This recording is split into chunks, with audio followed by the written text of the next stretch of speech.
my name is Rebecca and welcome back to my channel and welcome to another episode of the History of Diabolical Lovers. If you are new here, the History of Diabolical Lovers is a series on my channel where I go into detail and talk about every character in the Diabolical Lover franchise and talk about their history and past in the series. If you haven't seen the last two episodes I've done, I do have a playlist on the channel, so I will leave it in the description box down below for you. In today's video, we're going to be talking about Shu Sakamaki, but before I get into that video, please subscribe to the channel. I post on a Wednesday and I also post on a Sunday, so if you'd like to see anime content, more of this series, then make sure you subscribe to the channel. Also, please go follow me on my Instagram in the description box down below for you. Also, I just want to say that everything in this video that I am talking about is coming from the Diabolik Lovers fandom wiki, so if you do want to read out more about this character, then I'll leave it in the description box down below because all of my information comes from them and I credit them so much in these videos. So thank you so much to them for this information, so please go and support them and all that jazz. Also, do you guys like my little baby? Do you like my little baby? Isn't she so cute? I just got her the other day. You can't get her anymore. She's sold out. But isn't she cute? Isn't she cute?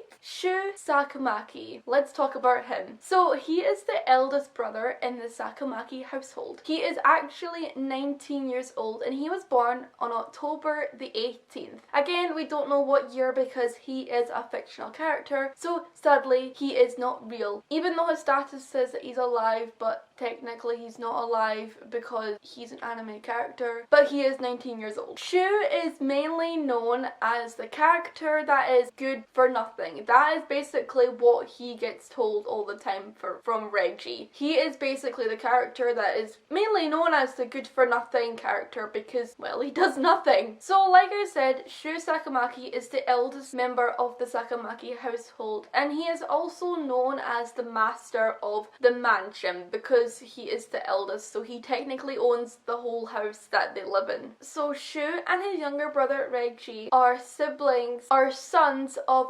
Beatrix. I can't pronounce her name, I'm hoping I'm pronouncing it right, but Beatrix, their mother, and their father, of course, is Karl-Heinz, the Vampire King, and we all know Karl-Heinz is getting some because we all know he is. So let's go on to Shu's personality. So, good for nothing. Shu is a good for nothing character because he's lazy. A lot of the time you will see Shu lounging around in his music room or lounging around on his couch in his mansion. He is a very lazy character and that's what he likes to do. He is a very musical character. He loves classic music. He loves to be in his music room. That's where you'll find him in school. He likes to play piano. He likes to play the violin, and that's basically his personality. He's quite lazy, but he also likes music and likes to take baths fully clothed with headphones on. Yeah, that's not safe. As being the eldest son, he does not take responsibility at all. He doesn't really care. Like I said, he's lazy. He doesn't take responsibility for things. If things are happening, he's like,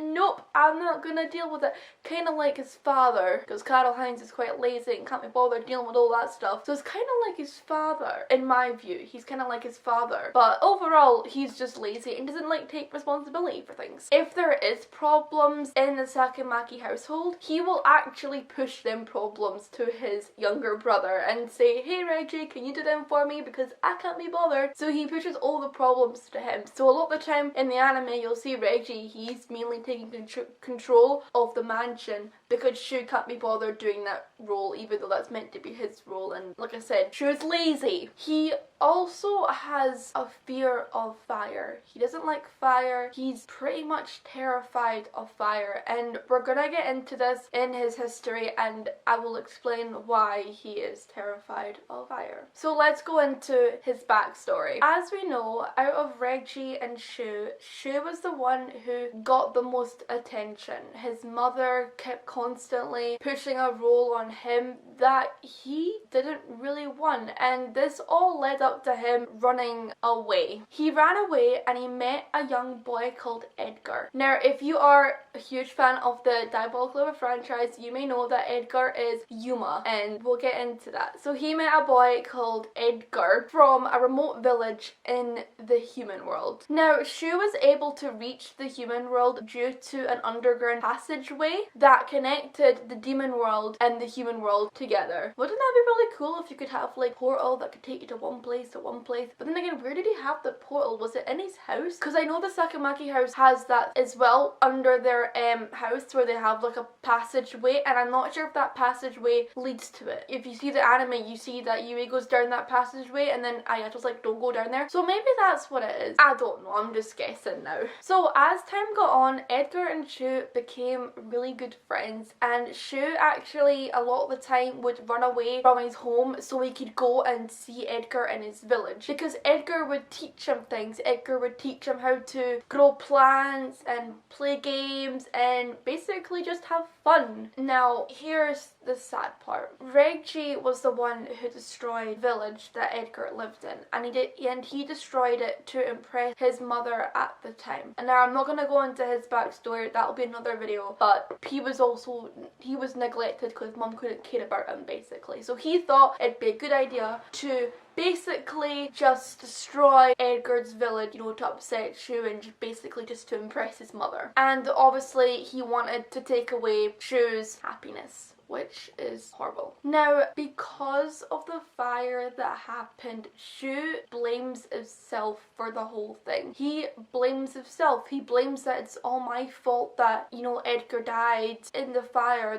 That's all his fault, and he blames it on, and he reflects it on himself and thinks that that whole big issue was his fault, and it's not. But he just sees it that way and sadly blames it all on him, that the fire started because of him. But no, the fire started because of Reggie and wanting to impress his mum because he was jealous. Edgar was also the only friend that Shu had back in the day. He was the only one that he could really trust. Like I said, Edgar helped him, you know, learn things that his mother never taught him. Learn to grow plants, have fun, play games, you know, things that kids do, and he was the only human friend he had. Obviously, we all know that Edgar did survive the fire. We all know that happened, but that is not a thing that I'm going to be talking about in this video. You'll have to stay tuned if you want to know what happened to Edgar, but we all know he did survive. But again, at the time, Shu didn't know he survived, so again, that's why he blamed it on himself, because he thought that if I never met Edgar, then his whole town would have not been burned down because my younger brother was jealous because I got all the attention.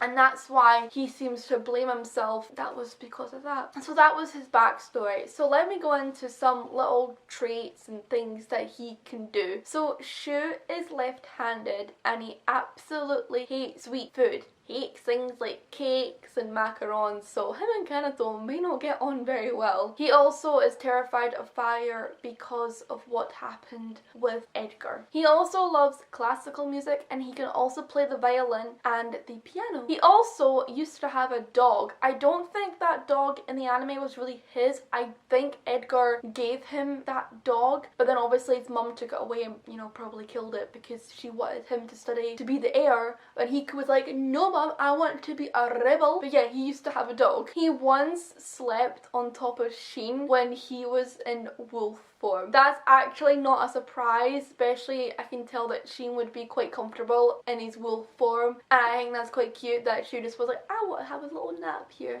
I think that's quite cute. In the official reject poll, he placed 7th as reject's character that you shouldn't introduce to your parents. He once offered Ko to be his younger brother, but sadly Ko decided to decline that kind offer that Shu gave him. There you go. That was backstory of Shu. If you want to know more about him, then go in the description box down below and click on the link to the Diabolik Lovers wiki fandom to learn more about Shu Sakamaki. I'm going to be putting a poll up on my YouTube community, so if you guys want to vote on the next Sakamaki household character that we should do, then make sure you go and give it a vote for next week, because that helps me and lets me know what character you'd like to do next. If you guys are loving this series, please give me a thumbs up and let me know. And let me know what you thought of Shu's backstory. I think it's really sad that he lost his best friend, and as a kid I would probably be heartbroken too. Let me know what you all think of that. Anyway guys, thank you guys so much for watching another video on my channel, and remember guys, don't be scared to be different. Bye everyone!